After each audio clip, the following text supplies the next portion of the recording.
This is a seminar series which has been running now for 2 years, and it's jointly sponsored by us at Birkbeck in the School of History of Art, Film and Visual Media, and the UCL Italian Department. And this is the last one that's actually going to be held in London in the present series. The next one is on periphery and peripheries, which is going to be held in Rome itself and sponsored by the Comune di Roma. The date we have at present is the 16th of November. So anyone who happens to be in Rome or needs an excuse to be there in the autumn, please come along and we'll send out information as things crystallise. Today we have, has everybody got a revised programme? There are programmes here if anybody wants them. We've actually got, I'm trying to pass them back, we've got a change to the programme as advertised. Claudia Bolger was going to be speaking this morning on pilgrims and the return of the popes, actually briefly at the end of the 14th century, but unfortunately has had to pull out at the last moment. But we're delighted to welcome Professor Edward Cheney instead, and I'll let Melissa introduce him in a moment. But it makes the day slightly different, having advertised from pilgrims to tourists. We're actually talking much more about the Grand Tour and then other kinds of visitors to the city of Rome, particularly this afternoon. And it's quite interesting, I think, that there are so few people working on pilgrimage once you get past the Middle Ages or into the Renaissance and subsequently. It's such an important facet of the identity of Rome, I think, to this day, but it seems to be one that's kind of been marginalised ever so slightly in a kind of post-Renaissance culture, which is something that maybe we can talk about in relation to visitors to the city and the growth of tourism. But I suppose it makes in some ways the day more coherent, if you like, or kind of more concentrated. And certainly this morning we're going to be concentrating on the Grand Tour. And I'm going to pass over in a moment, after Liz has told you something about the centre, I'm going to pass over to Melissa Calaresu from the University of Cambridge, who's very kindly agreed to chair the morning session. And her interests also encompass the Grand Tour, and she's about to publish a book on the Enlightenment in Naples. So a kind of Neapolitan but Roman visitor for us today.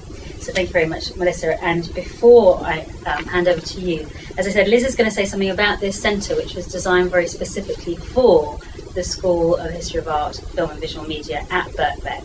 And I'm actually really pleased as an art historian to be using the space and to be running a seminar which encompasses, hopefully, some of those different, diverse types of visual media, because it's a very exciting development for us, and it's nice to be able to use it not just for film, although this afternoon at 5 o'clock we do have a film screening which I hope you'll be able to stay to. So welcome all, and Liz, you're up.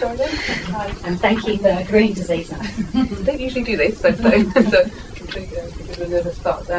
Yes, a few people have asked, so obviously it's a contemporary design, and the centre was designed by architects called Surface. They're based in Shoreditch, and myself, Professor Ian Christie, the film historian, were in the design team, and there was a competition, and various architects, various designers came through, but Surface were appointed. They worked with Allstott and actually won the Sterling Prize for their work. Well, lots of projects, but that particular prize was for the Peckham Library. Quite a similar radical feel about that, again, in educational context, and they do a lot of work in education. So, just very briefly, the angles, that there is a concept behind this, the cones of projection. They looked at, as far as the same as Lewis, they came and talked about the Leonardo perspective, and also talked to the film staff about projection, were interested in generally in expressing some of the interests and activities of the school through the design, so hence the angles of projection. The colours are pretty much a brand. A lot of their buildings have these bright, playful, that's one of their goals, I suppose, for things to have a playful element. And they did say they were looking at Warhol's Maryland approach, but I think it's more the brand if you look at their other buildings.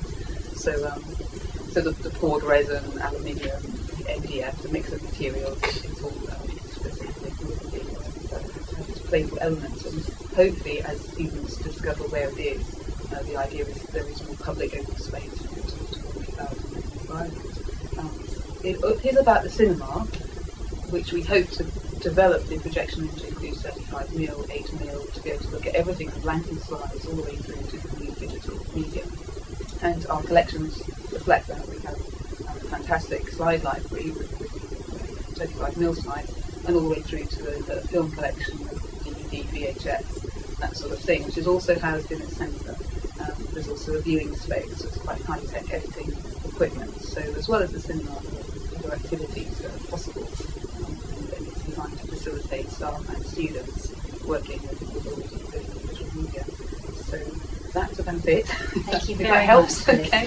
And I'll see you later. Okay, Bye-bye. thanks. Well, I want to thank Dorgan for having me here today. I'm a historian of Naples.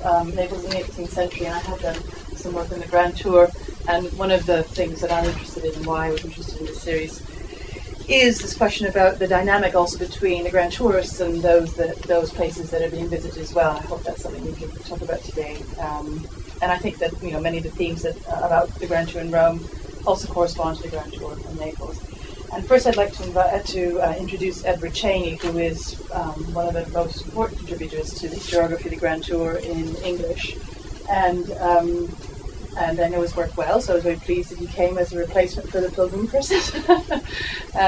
He wrote a very important book called The Evolution of the Grand Tour, which was published in 1984, and has written quite a few books about books about the Grand Tour, and most recently has published Inigo Jones' Roman sketchbooks in 2006. And he's now working on something which sounds very, very interesting, which is about Egypt in England, Egypt in English culture, which I assume is a kind of extension in some ways of his interests about that dynamic between England and Italy in the early modern period. Thank you very much. Well, apologies for this, because it's rather late notice in a way. I was hoping to adapt yesterday some of these PowerPoint pictures to make them more specifically Roman. This is really a sort of PowerPoint presentation which was used in Perugia recently, and is slightly elementary and slightly, even by my anti-theoretical standards, a bit non-theoretical. But as things have turned out, and it's pilgrims to tourists, it may be more appropriate than I feared. And this is my daughter Jessica welcoming us to the lecture, who's now 30 years old, so that's a few years ago. Although I think the slide is still a bit bluer and brighter than this digitalised version. But most of the other images were scanned. I'm very proud of myself for being able to use PowerPoint at all. And the other apology is it's now frozen. Oh no, it isn't. No, it isn't frozen. Is for this sort of self-advertising, but the Perugian organisers wanted us to sort of have a little preliminary literature review of our own literature, sort of thing. So rapidly on, and then to introduce you at the most superficial level to the recent concept and use of the term Grand Tour, and then straightway to the most profound Freudian sort of idea of distant parts, if not pilgrimage, but this is both Abu Simbel in the image that Freud chose to have above his famous Freudian couch, and was obviously there in Vienna, but for some reason the management of the Freud Museum today choose not to have that above the bed, but it is above the couch, but it is in another room. This is a late 19th century coloured engraving of Abu Simbel that Freud was very attached to. And it's a religious temple, and therefore a place of pilgrimage, but also a sort of secular fourfold image of Ramesses II threatening the Nubians, really, and well, keeping them in awe, as they would have approached Egypt proper from the Egyptian colonies, really, on their way down the Nile. But I think this is just, I suppose, my justification today, post facto rationalising for this in terms of today's context, is to the broadest context for the Grand Tour, which, as I will try and argue, is is the secularized version of pilgrimage, and that's been said many times before. But the instinct to travel is linked, obviously, to the initial motivation for pilgrimage, which is religious rather than secular, and it turns secular in the sort of 17th, 18th century, which is the period I'm supposed to be most interested, I suppose. But this is all by way of a reminder of the religious origins of this kind of travel. Obviously, there's merchants travelling all over the world and so on, back and forth, unrecorded in many cases, and our kinds of travellers, pilgrims and tourists, bump into them and occasionally make some sort of impact. This is Lake Nemi, as you'll all know, a volcanic lake, isolated therefore, and but also images by Turner of this scene are what Sir James Fraser, the sort of first professor of cultural anthropology, got a lot to answer for, chose to introduce his multi-volume Golden Bough. Who has not seen Turner's picture of the Golden Bough? And of course that celebrates this, which Freud, of course, based his very heavily indebted to in his Totem and Taboo, all about the idea of the father, of the son superseding the father, and the king replacing the old king and killing the old king. The priest in the Temple of Diana, which was just down here. This is Nemi, and the Temple of Diana's just down there somewhere. The sacred grove of Diana was maintained by a priest who could only be superseded by another priest who killed him. And this, for Freud, of course, becomes the whole thing of the son having to, in some way, murder his father to supersede him. And interestingly, in connection with Rome, of course, Freud sort of patted himself on the back for overcoming this extraordinary neurosis himself, for not being able to go to Rome itself. He several times went into Italy, approached Rome, and couldn't make it into Rome. We think of Freud as being this serene old man. Perhaps some of us think of that in his old age, but he's in a way inflicted all his neuroses on the rest of the world in some ways. But that's one of the most extraordinary neuroses. And that's another reason he identified with Hannibal amongst many other people who never quite made it to Rome, rather tragically. He also liked Hannibal because he was an enemy of Rome, and Freud in a sort of way associated Rome with an anti-Jewish Catholic sort of phenomenon. But there's all sorts of things that I'm trying to think of Roman things in connection. But anyway, that's Lake Nemi, and I'm taking the photograph from the sacred mount, the Sacro Monte, which is again a sacred place that has these English connotations. Later on, Henry, Cardinal Duke of York, builds a monastery just behind me, which is a rather horrible kind of radio station now, and just the ruins of it up there now. But there's an amazing Roman paved road that goes all the way from the sacred grove, more or less, up the hill to where I'm standing, which is not at all visited by tourists, but today's tourists.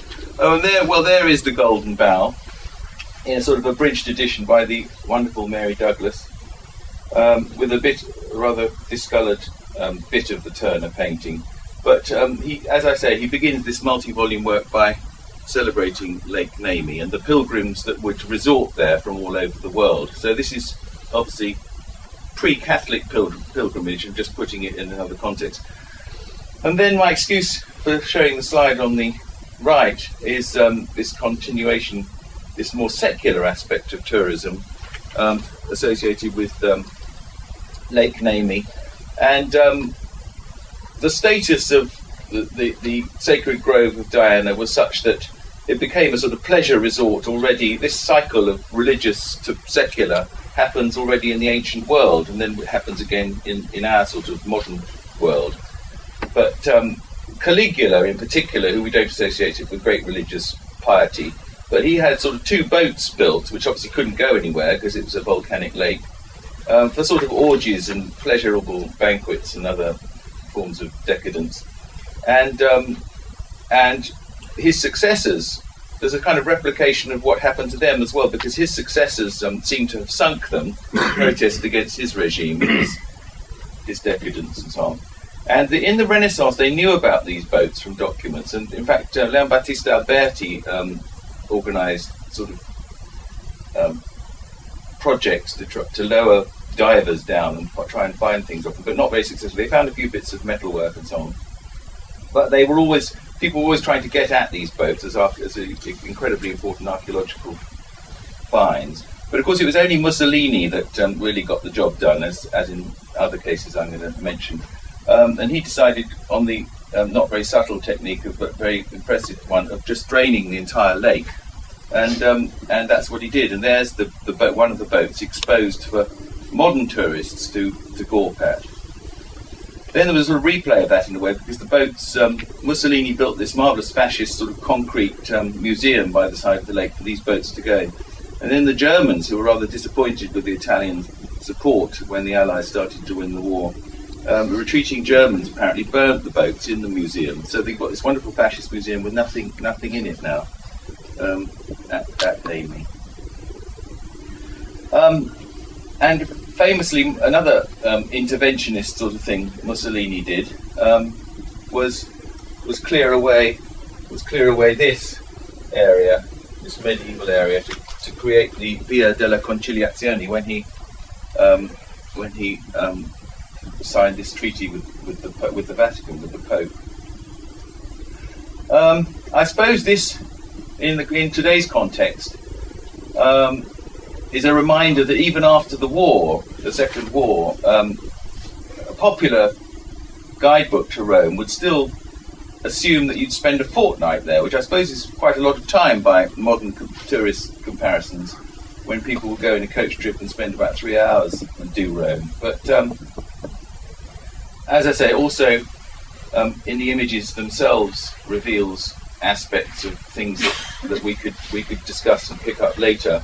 The way in which certain monuments change their status. I mean, today we still think of this as the Castel Sant'Angelo, but some discerning tourists, and in some ways more of them then, who went to grammar schools and so on, which meant Latin grammar, of course, were more conscious than we are that that's in fact not a castle but Hadrian's tomb, which you all know about, but some tourists might not, and some of it's interesting those that did and didn't.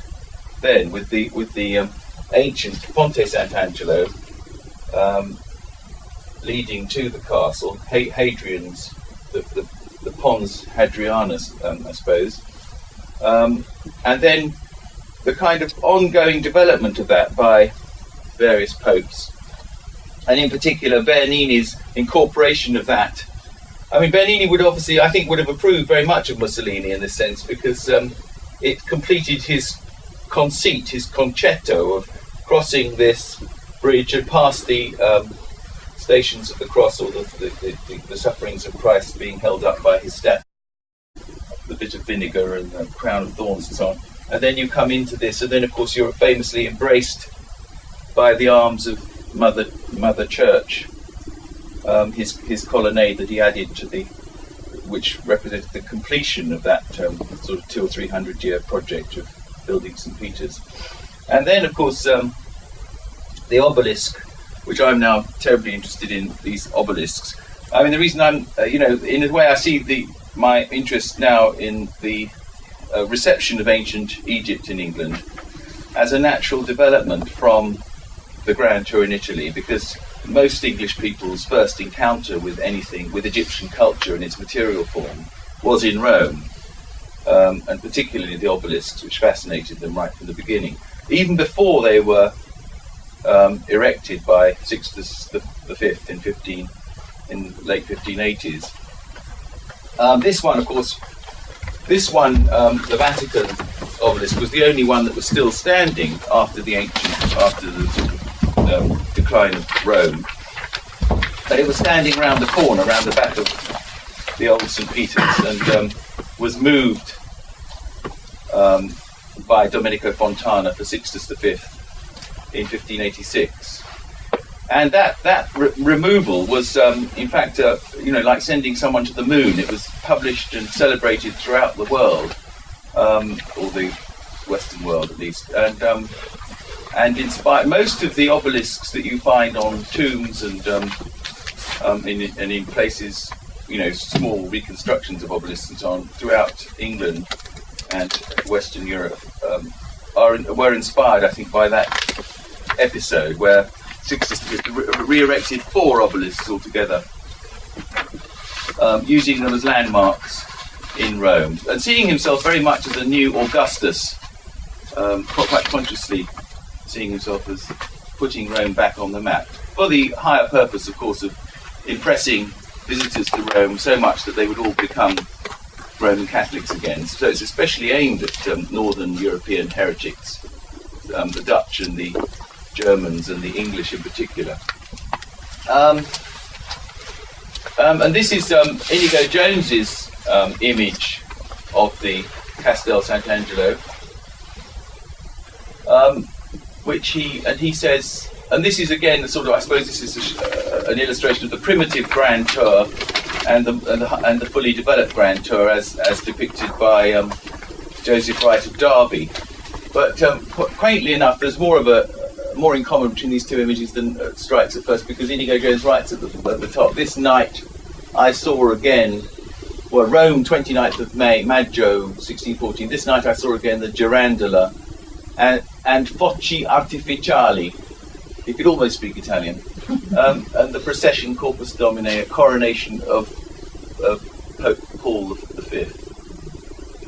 But he's looking at the fireworks, which are more completely depicted by an 18th century artist at the moment of the fully developed Grand Tour. And this is a sort of my own sort of quirky idea, because it isn't very well documented in terms of conscious articulation by 18th century travellers in Italy. But I like to think of Hadrian as being the sort of archetypal epitome of the ancient Grand Tourist, in that he was famous, among other things, for travelling throughout his empire, twice to Egypt and to Greece. And he was famous as of course, a Hellenophile, and famous also for being the first bearded emperor and one of the first bisexual emperors perhaps. But and even going as far as barbaric England, of course, and constructing Hadrian's Wall to shut off the northern limit of his empire. But this also has a double function here, because this is a terracotta roundel by Giovanni da Maiano on the front of Hampton Court, which of course that ghastly Henry VIII gets far too much credit for, as in many cases, but in fact is Cardinal Wolsey's creation. And Hadrian is certainly someone the English are very conscious of and continue to be conscious of. So this he may well be a sort of background idea in the development of the Grand Tour, among other things. And that's a typical bust, but there are many throughout England. That's one at Blenheim Palace of Hadrian. And most famously, from very early on, I mean, even in the period of the early Grand Tour with the late 16th century, and then famously with Arundel and Inigo Jones, who I'll be talking about, Tivoli, the Villa Adriana, Hadrian's villa at Tivoli, was visited and gradually excavated, and people left their signatures in the plasterwork and so on. And the other interesting thing about this site is that Hadrian, there's a gradual growing awareness of the way in which Hadrian designed it, with various areas that were sort of epitomes of various parts of the world, and this was the Canopus famously, which supposedly epitomizes Egypt. In fact, there's normally a sort of crocodile sitting there, but a stone crocodile, but he seems to run away or something. And that idea is still manifest in the way the Getty, for instance, is laid out today, which has these wings which epitomize different parts of the world, but spread further throughout the American empire, as it were, or cultural empire, even to oriental places. There's a Japanese wing and so on. And it's interesting how the Grand Tour, in a way, has ultimately even influenced the choice of John. You missed the best bit. The centre of the capital of the most powerful nation on earth today, of course, Washington, which chooses to celebrate the very centre, not just with an obelisk which is missing, the Washington Monument, the biggest of all obelisks, but basically with a more Palladian classical idea, but also this celebration of art. I mean, America gets criticised a lot for being almost as fundamentalist as the Muslims and stuff by left-wing commentators, but certainly here it's not celebrating religion so much in its very centre, but sort of art, with the National Gallery of Washington and the Smithsonian and the Hirshhorn with modernist sculpture and so on, and the Capitol itself, which is done in a sort of grand tour Palladian style. I mean, as interpreted via Lord Burlington's sort of Palladianism, I suppose, in England. I mean, one thinks of Thomas Jefferson obviously doing the grand tour and coming back to America, and Jefferson was at least as interested in the Burlington version of Palladio at Chiswick as Vicenza and so on itself. And in the way leading up to that is via places like Kedleston, for instance, epitomises the way in which art achieves this great status, which it seems to have lost today a bit, but where Robert Adam and Payne and a couple of others, and Athenian Stewart was even involved, designing this house where the Duke, the Earl, would live in one of the wings, but the other wing and the main block would be a showpiece for sculpture and grand tour memorabilia and paintings and so on. And then certain objects took on this sacred status. This is at the back of Kedleston on the south front. This here, which is a Codestone replica of the Medici vase, and the Medici vase now is rather forgotten. It's in the Palazzo Pitti, but it was in the Uffizi, and then before that it was in Rome at the Villa Medici. But this extraordinary status that these cult objects had, whereby that would be a full-size copy, and many other versions of it. That's depicted when it's still in Rome, interestingly. With oh dear, there is a bit of a cut-off on this display. Anyway, you can just see, thank goodness, the obelisk in the background, which was in the garden of the Villa Medici in Rome, and which is now in the Boboli Gardens, of course, because these objects, like the Venus de Medici itself, were brought back from Rome to Florence when, ultimately a long process beginning with Ferdinando I stopping being a cardinal when his the brother that he didn't like very much died, and he took over as Grand Duke. But it took 150 years or so for these objects to finally all come back to Florence. And now, of course, it's the French Academy, the Villa Medici. But and in terms of the status of these objects, this is almost certainly Prince Cosimo, who was the future Cosimo III, the Cosimo III of Grand Duke of Tuscany. And he's drawing this thing, which again, although he's an aristocrat, he's partaking of a manual skill, and that's also the artist Stefano della Bella is pleased, like Vasari was, always making great claims for the status of art, and that's an ongoing campaign as well. Interestingly, in this detail from the Panini behind the Medici vase, you get another cult object, which is the Borghese gladiator, which you see in context. That was a blow-up of this bit. And here you see all these other ancient objects. The Aldobrandini wedding being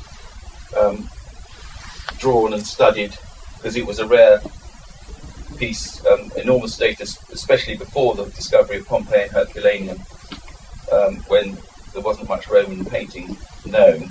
But all these other objects of the Pantheon and the Arch of Septimius Severus and Titus and so on, and the dying bull and so on. But the Borghese gladiator is famously a marble, probably copy of a bronze original, but then was copied throughout Europe back into bronze, as it were, from the Palazzo Borghese, which Scipione Borghese, the nephew of Paul V, created as more or less as a place to display works of art, including, of course, Bernini's famous David, which is inspired to a large extent by that Borghese gladiator. But this is a terrible slide, but you'll have to take my word for it, that that's a copy of the Borghese gladiator in St James's. And there were 2 bronze copies done of it, and they were the doing of them was entrepreneured by this great traveller, George Gage, who was actually a Catholic priest and a secret Jesuit with his boyfriend, more or less, Toby Matthew, who's a very extraordinary character. They travelled with the Catholic Earl of Arundel, who I'll talk about in a sec. But there were 2 copies of this bronze Borghese gladiator, and the other one was acquired by the Earl of Pembroke, and that's it, in the middle of the back garden, the great garden at Wilton House. And there's the garden with the gladiator here as the centrepiece, with the house as it was planned by Isaac de Coe and Inigo Jones, but was never built. So the whole garden was built full width in anticipation of that house being built at that width, but in the end they had to compromise and cut off the house to there and put the centre of the house halfway down that right-hand section. And that is the actual gladiator, the version of the gladiator that was in the gardens at Wilton, where it is today in Houghton, given by in Houghton House in Norfolk on a pedestal created by William Kent. And it was given by the 8th Earl of Pembroke of Wilton to Robert Walpole, more as Prime Minister. And then there's just yet another depiction of very many to show the status of these particular objects. The other place, of course, like the Villa Borghese, even epitomising perhaps even more the sort of the evolution of this almost the substitution for religion of art, whereby art became the predominant reason for going on the Grand Tour, is the Uffizi and the Tribuna in particular.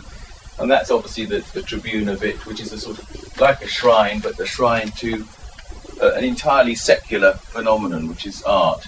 And that sort of epitomises the height of the Grand Tour famously, with all the Milordi Grand Touristi admiring works of art. Interestingly for me, there's just one sort of forlorn little Egyptian person here, which is the beginning of maybe an increasing interest.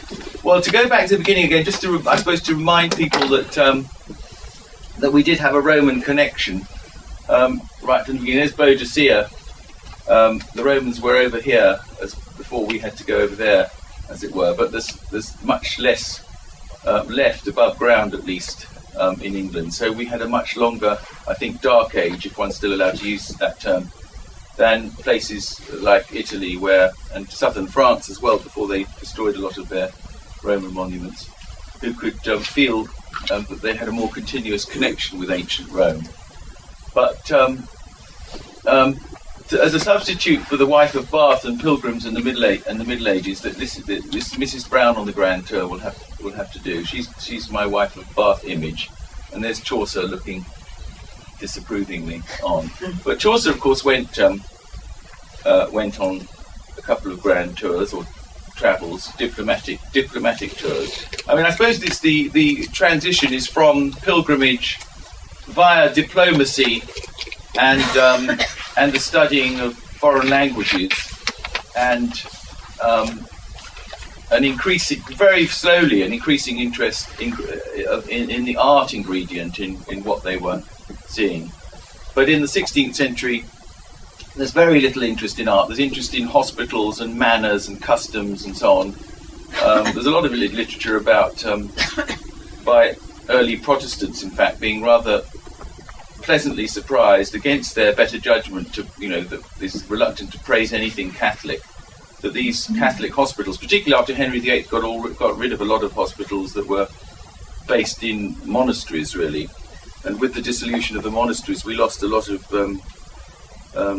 assistance to the poor, really, And so by the early 17th century, there's practically nothing available institutionally for the poor and the sick. The English are very impressed by Italian hospitals, which maintained their standards, partly because they weren't dependent on the state, but they were sort of privately endowed. There's a moral for that today in the university system, perhaps in England. They survived the decadence or the economic decline of Italy longer than you'd expect, and hospitals are really still providing very good standard of medicine and care in the 18th century in Italy. And the other difference between England and most of the rest of Europe is that we don't have this artistic tradition. In a way, iconoclasm was more. We were already behind the times. I mean, the Wars of the Roses monopolised our time through most of the 16th century. And then when we started to get our act together and discovered there was something that we now call the Renaissance at the beginning of in the 15th century, the Wars of the Roses, then at the beginning of the 16th century, the Reformation, Henry VIII and his dark policies and his lust for Anne Boleyn and so on, meant that we got cut off again. And then Elizabeth I in 1560 gets excommunicated. Then we're at war with Spain, and Spain dominates Italy, obviously, through vice regents in Milan and Naples, and you've got the Pope in the middle and the Grand Duke just above the middle. And so it's really very difficult for English Protestants to travel in Italy, and they're suspect and in danger perhaps when they're in Italy, and they're suspect when they get back as well, for the other reason, for having fraternised with the Catholics or whatever, papists. So travel becomes not something you routinely do, and you do it clandestinely. And we have lots of references in Fynes Morrison and Henry Wotton and so on of how you had to disguise yourself as a Frenchman or a Spaniard or whatever in order to travel. And there was, as I say, heavy iconoclasm, in a way worse under Edward VI, and these two dictators, more or less, that ruled England in the name of Edward VI, Somerset and Northumberland. At least as bad as it was in the 1640s again in the Civil War period. So art was not a trade that you'd encourage your kids to go in for, really, if you wanted them to have a long and prosperous, continuous career, because every now and again paintings would be thrown on bonfires and churches would be whitewashed and the stained glass window would be smashed. But in Holland there's a much more mixed thing, and I think that's why art flourishes so spectacularly in the 17th century, but it continues in the 16th century. It's more continuous, and we've absolutely nothing in the whole of the English 16th century to compare with these images that are quite frequent in Holland and Flanders. Martin van Heemskerk of the 1550s, I think, with the self-portrait with the Colosseum in the background, and then one of these two images in the Christchurch Picture Gallery of a Dutch traveller with ruins in the background. On the other hand, I've been very negative about the Reformation, surely not, but there is a positive side to the Reformation, I think, which is in literature, and obviously the fact that everyone was more or less obliged in the end, despite Henry VIII's initial reluctance, to read the Bible in the vernacular, in English, encouraged unprecedented literacy and widespread literacy, which culminates obviously in Shakespeare and so on, and these wonderful plays, half of which are set in Italy, interestingly, even though we were, partly because maybe we were cut off from Italy. There's an extraordinary fascination with Italy, which has a negative but also a fascinating image for a lot of the time. But one of the first key documents, as well as novellae that were being translated and imported in both languages, there's the translation by Thomas Hobby, as I think he's pronounced, rather than Hobie, as he's usually pronounced, of the Cortigiano of Castiglione, and that is Sir Thomas Hobby. I think he's pronounced Hobby partly because he's spelt double B-I-E on many manuscripts, and partly because his emblem is a hobby hawk.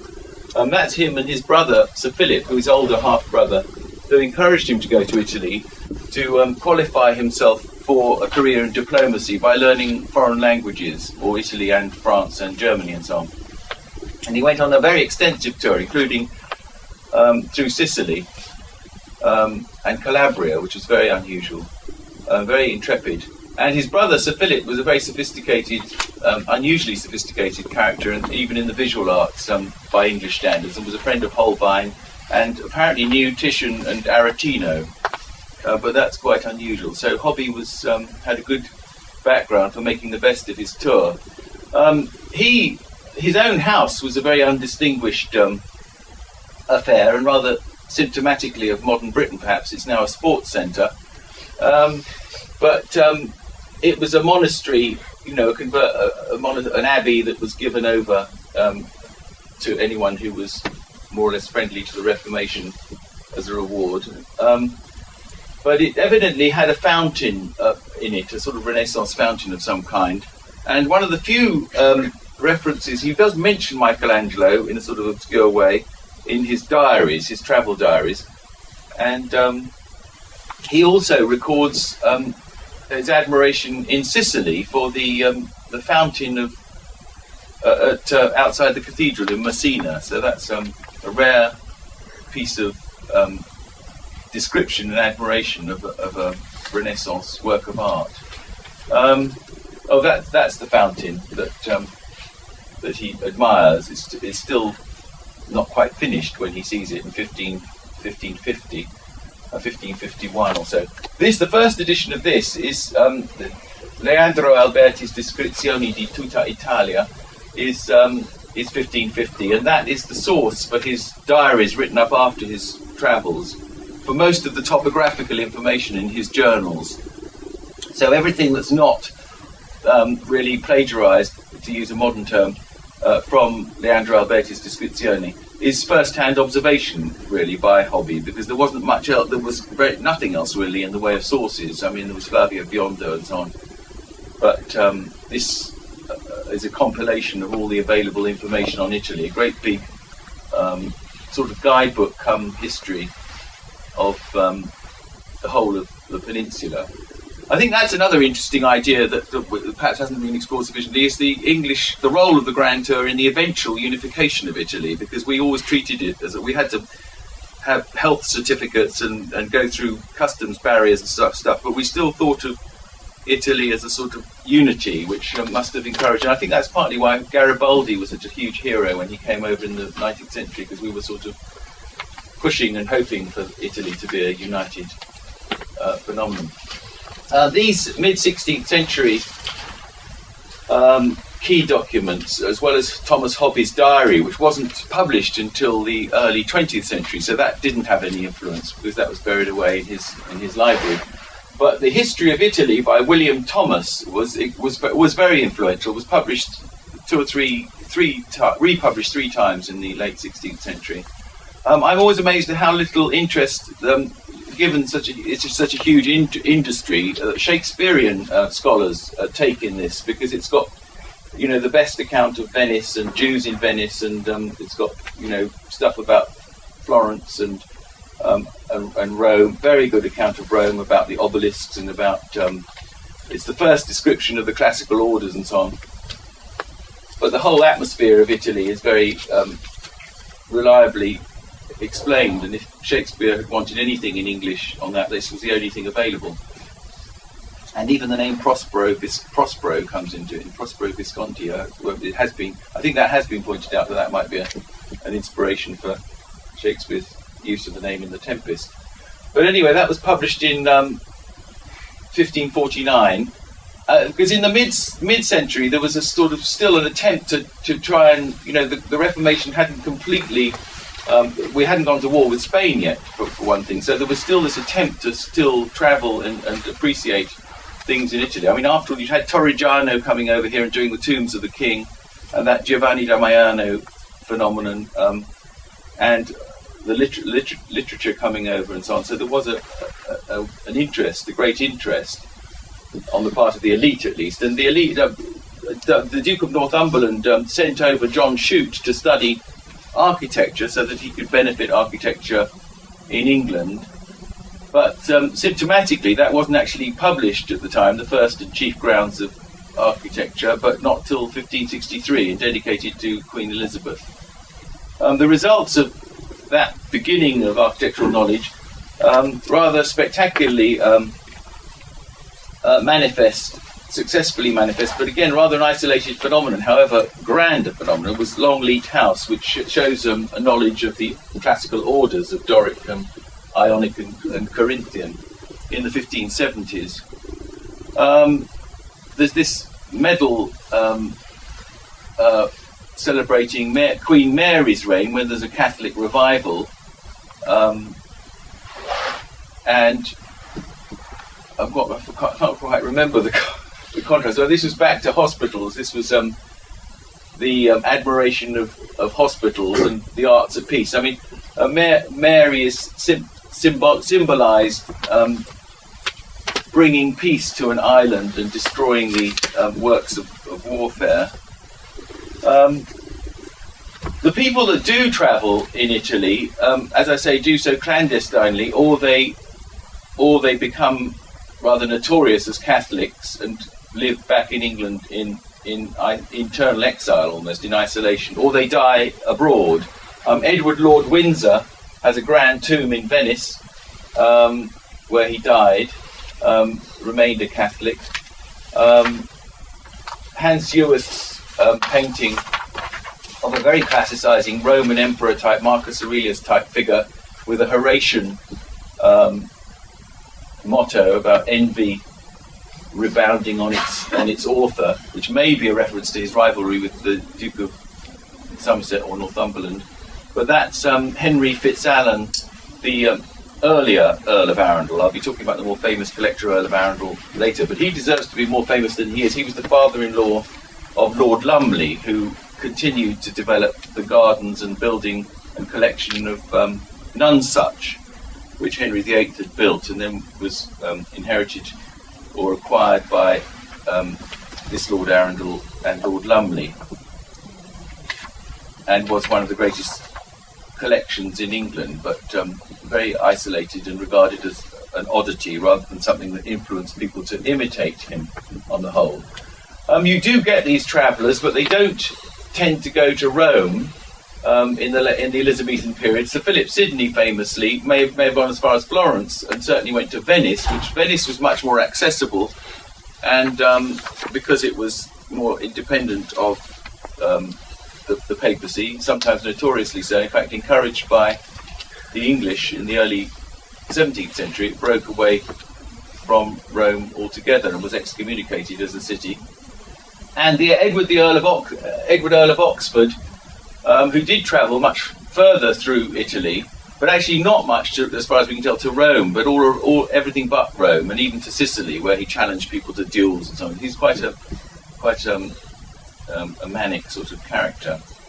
It's almost certainly, I assume it's not true, but there's a wonderful famous anecdote by John Aubrey about the reason for, more unusual reason for going on a grand tour, and that was because he was making of his lower obeisance to Queen Elizabeth. He happened to let her fart, at which he was so embarrassed and ashamed that he went travelling for 7 years.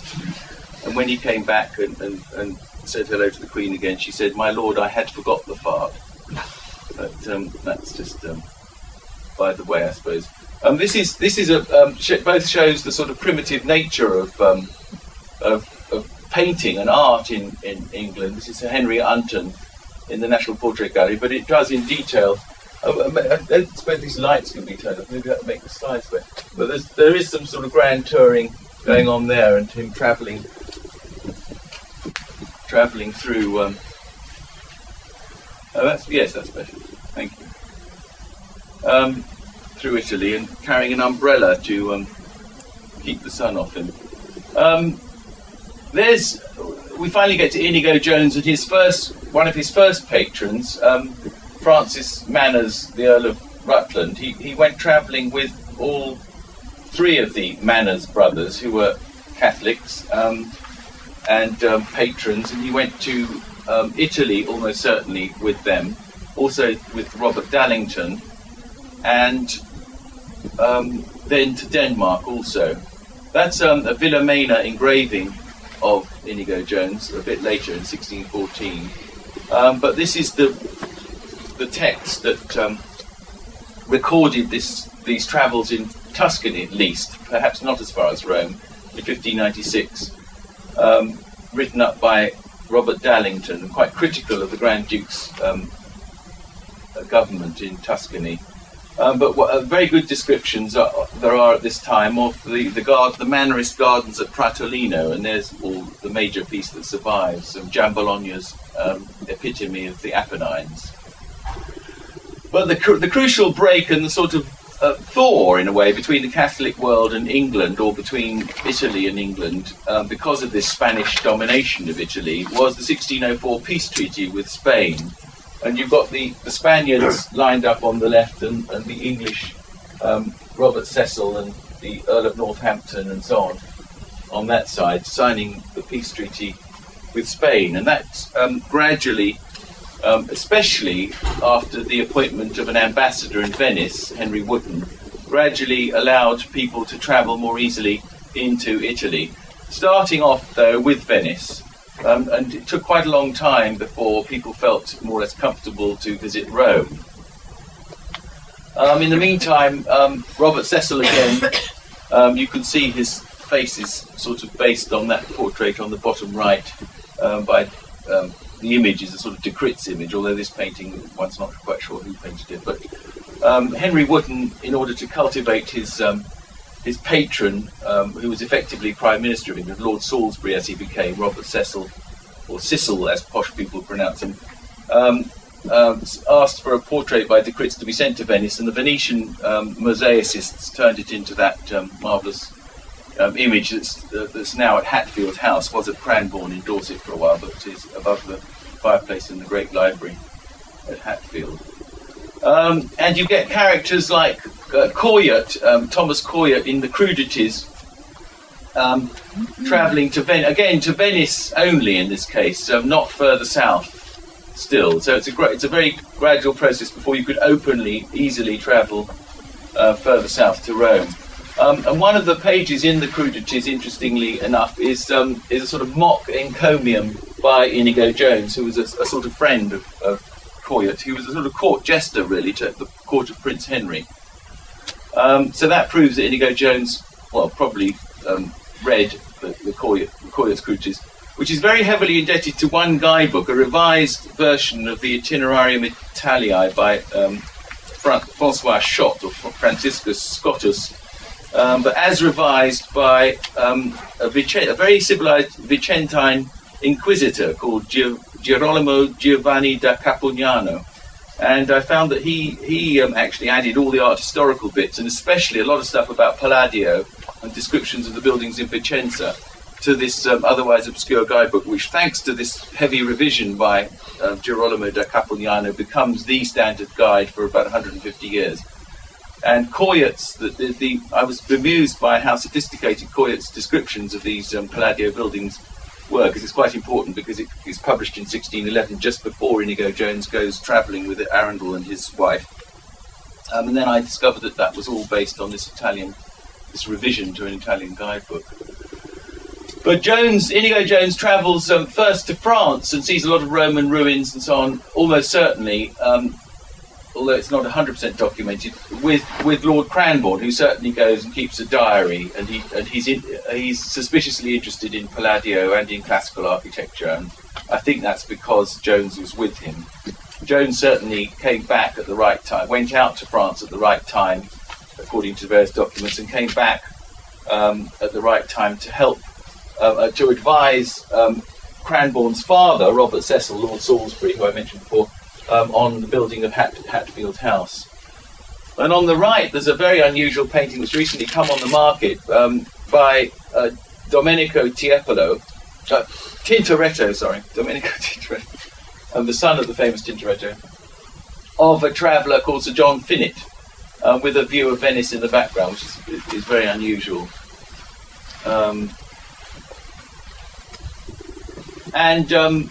Again, almost anywhere but Rome, for the time being, going south of Rome, south of Naples, the Lake Avernus, and tourists admiring the lake there, as recorded and illustrated in George Sand's book of 1611, The Relation of a Journey Begun in 1611, published in 1615. But the real coherent sort of origins of the modern Grand Tour in search of antiquities and modern art is the Earl and Countess of Arundel, as painted by Daniel Mytons in about 1618, with the sort of idealised sculpture gallery looking over the Thames with identifiable works of sculpture, that ancient sculpture, which Arundel had collected, and paintings, mainly portraits by the Countess of Arundel, with her, who was both of them Catholics. She rather uncompromising Catholic, with her IHS jewel that's identifiable there, in the sort of a downstairs room, presumably, of Arundel House, between the Strand and the River Thames. A few years, about three or 4 years after they got back from their historic tour of Italy, this pioneering Grand Tour. This is a painting by Prospero Fontana, of an unknown cardinal, but it strikes me that it's a sort of ultimate model for this sort of image, a Roman painting, really, which would have inspired the Arundels. And this is the sort of the gardens of the Chesi family in Rome, which was full of antique sculpture lying around in a much less ordered, in fact, way than Arundel was to adopt. But again, it is an idealised gallery, and the Arundel gardens may well have aspired to look like this, based on this visit to Rome. And this is the first page of the manuscript, the Roman sketchbook by Inigo Jones, which is now at Chatsworth House, and which I've recently done this edition of. Unfortunately, the little cross at the top has been cut off, but there's a little cross above the Rome, which may or may not be significant in terms of Inigo Jones's religion, but I don't think his religion was terribly important to him. He was far too ambitious to let mere religion get in the way of his career. With his motto, altro diletto che impara non trovo, I find no other delight than in learning. And this is, judging by the first entries, this was acquired right at the beginning of January 1614.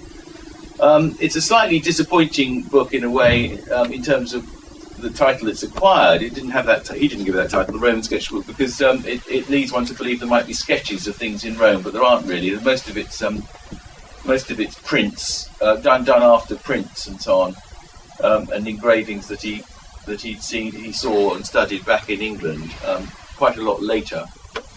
But there are a few images.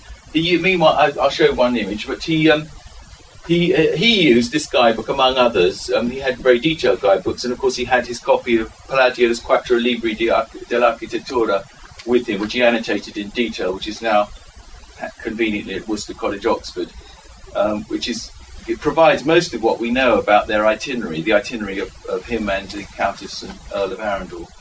With my new interest in obelisks, it's interesting that what a status these obelisks have, given that this is a guidebook about Rome here. But again, this is fresh soon, the first edition, or this revised edition, soon after Sixtus V had re-erected these 4 obelisks. And interestingly, in terms of the English connection, there's a section by Thomas Shakerley, an Englishman about whom we know very little, who seems to be an organist to the Pope. A section written for foreigners in this compilation, which also includes Palladio's guidebook on antiquities, not the illustrated architecture treatise, but a short guidebook on Antiquità di Roma. But Shakerley also advises in a very modern way to spend a lot of time looking at Rome, and is disparaging about people who come and do it very superficially in a very modern sounding way. And this is a typical page of the Roman sketchbook, but as John Peacock, who is with us here today, first demonstrated, this particular image, for instance, is based on an engraving in Alonso Chacon's treatise, or the illustrations are by Muziano and other people, the treatise on Trajan's column. And here he's got notes about how to paint drapery and so on, and notes about Giuseppino, who's we now call the Cavaliere d'Arpino, Roman painting and so on. And this is a page of the Palladio, the Quattro Libri di Architettura of Palladio, obviously on the Pantheon, with, again, this is a wonderful slide, but it's been scanned and it's much less sharp. I'm sorry about that, but there's lots of interesting annotation about exactly what he's interested in and when he's looking at it and so on. Some of which are done on the spot and some of which are developed when he gets back home and is having to build buildings and looking back at his Palladio. And that's the a more Grand Tour, classic Grand Tour period image. But again, showing this long evolution towards this sort of image. Arundel himself was also, I think, very influenced by the great collector Vincenzo Giustiniani, who had an amazing collection of sculpture and Caravaggio and modern painting in particular, that was so flourishing in this period after Mannerism, when the Carracci and Caravaggio were sort of almost competing with their realism and Raphaelesque classical revival type painting. But it was all very active and stimulating, as much as the Renaissance had been, as it were. And Arundel comes back and finds the best painters he can attract. He tries to attract Italian painters without much success.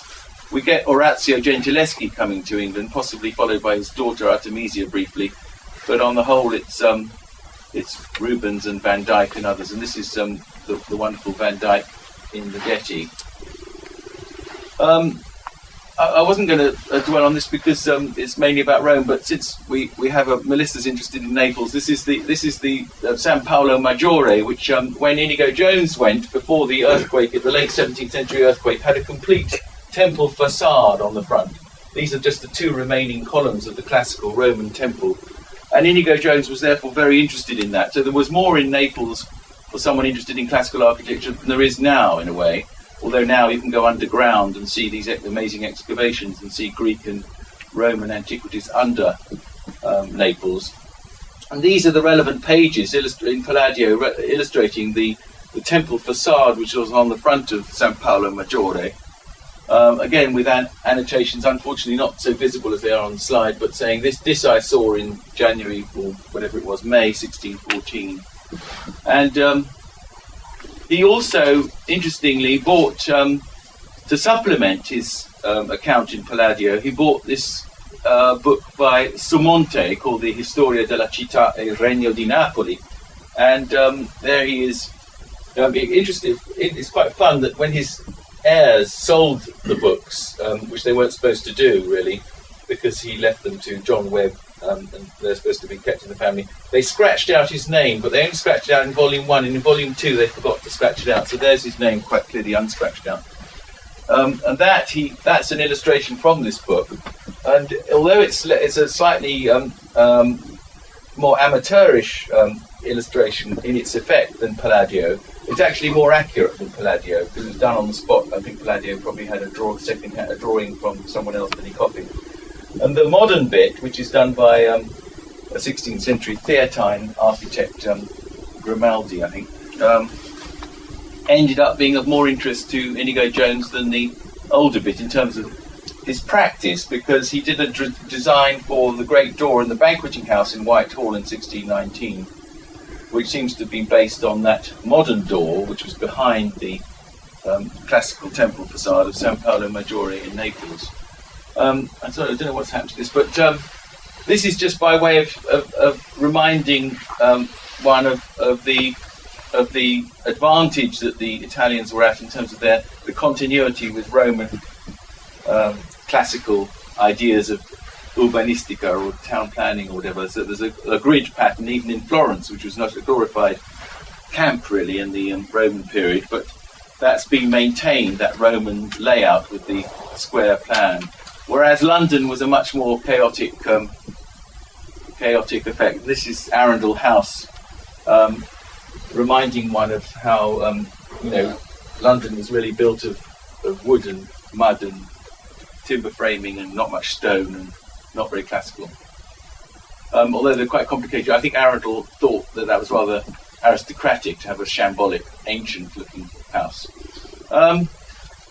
And then famous influences of the examples of the influence of Italian Renaissance architecture, San Gallo's Poggio a Caiano, for various complicated reasons, but more influential than it looks at first sight because of this use of this imitation of this barrel vaulted room that goes across here, the two wings in Poggio a Caiano, being adopted by Inigo Jones for the Queen's House at Greenwich, which crosses over the Woolwich to Deptford Road, which goes underneath it, which has been more revealed in recent days.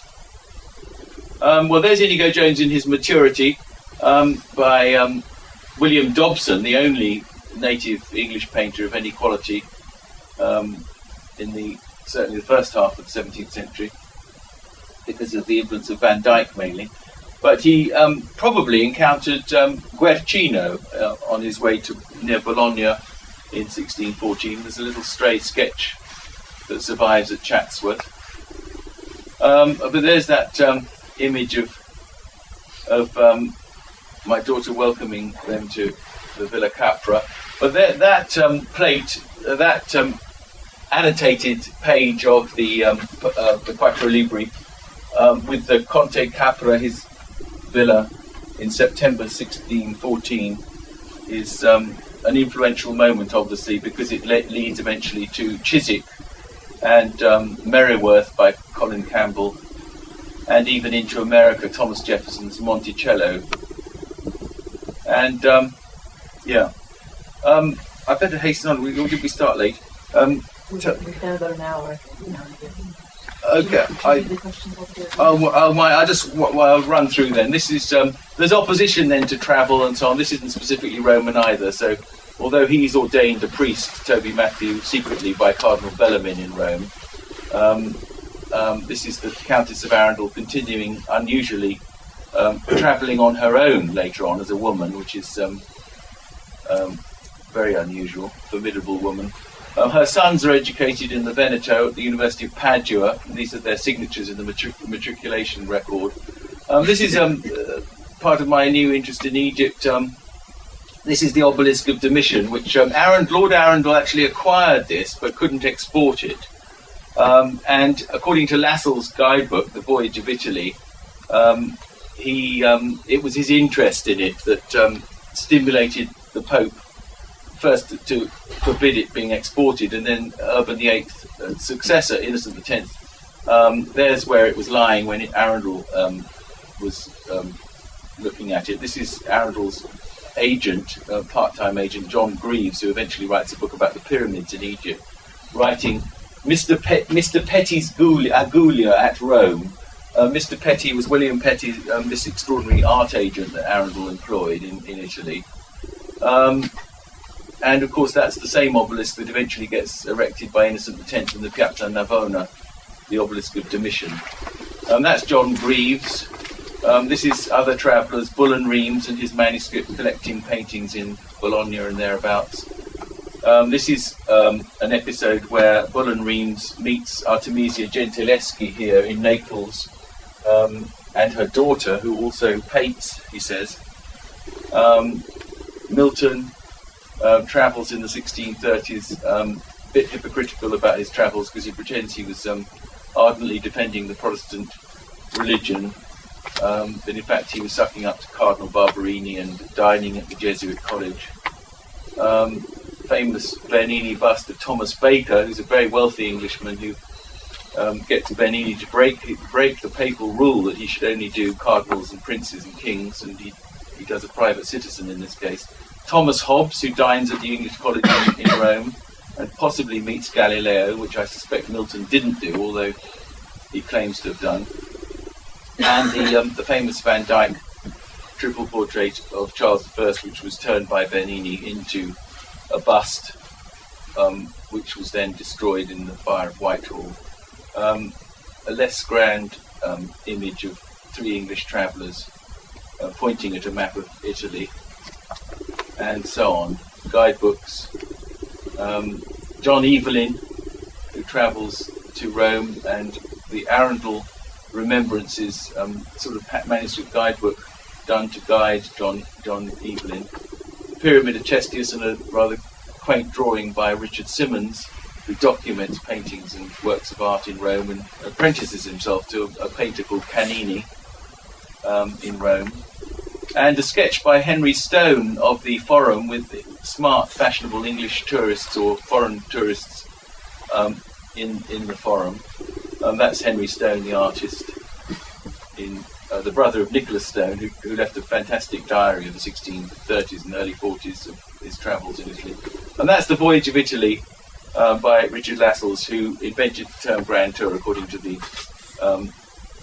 Oxford English Dictionary. Perhaps I better finish there.